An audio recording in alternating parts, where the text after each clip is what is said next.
And then here we have 4 books. We'll start with the one on the far left. Okay. Songs of Bloody Harlan. The first thing that Lee Pennington asked me to do 50 years ago was design the cover of his book, Songs of Bloody Harlan. That's how I met Lee. I met him, I hadn't even met him at this point, but his editor and publisher asked me to illustrate this book because he had seen some of my illustrations. I'm an illustrator of poetry books.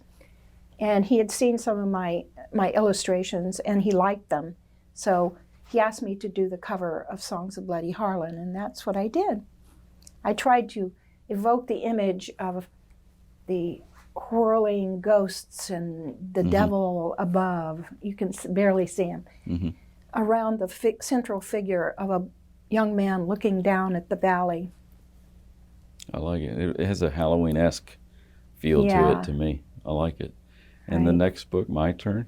It took me 7 years to write the novel, My Turn.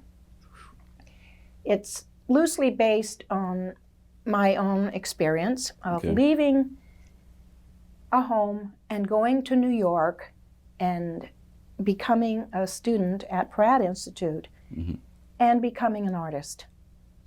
But that was a big break in my life where I had to become educated in my field. I felt like I needed to do that. I had come to a point where I thought I was going to die. And upon discovering that the biopsies were clear and I was going to live, I suddenly realized I hadn't done what I wanted to do in my life. So I realized I had to go and become educated, get an MFA, and start teaching, because that's what I wanted to do, teach in college. So I went to Pratt Institute. I applied and got accepted and left. And my husband didn't like that. He didn't want me to leave, but I knew I had to. I mean, this was a dream I put aside to support him while he got his degrees. And when he said that he didn't want me to go, I'd already paid my tuition, I had my plane ticket, and I left. And whether he took me back would be his choice, right? Right. So the story begins there. And it's the story of a young woman going to New York and becoming an artist. And it took 7 years to write. Because you had to live out what went into it, or was Yes. there just the starts and stops that are kind of natural when writing a book, unfortunately? Well, I keep a journal. I've kept a journal ever since I was 13. And so I had that to base it on. Okay. And I wrote it later after it all had happened and so forth.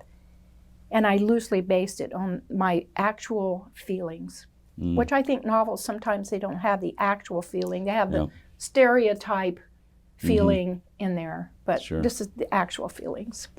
And what is Elba Journal about? When we lived in Italy, the summertime came, and I made a girlfriend there in Florence, where we lived, and she said, "You have to come to Elba and spend the summer with me."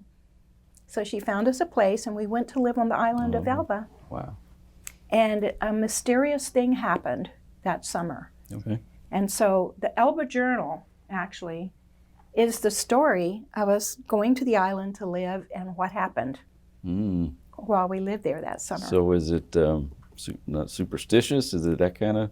It don't want to give it has away. to do with superstition and with real-life drama that occurred. You got me intrigued. I want to dig into that one a little more. And it's a short book. It's really easy to read because it only takes a short time, during one summer. It was, and of course the island of Elba is very exotic. So.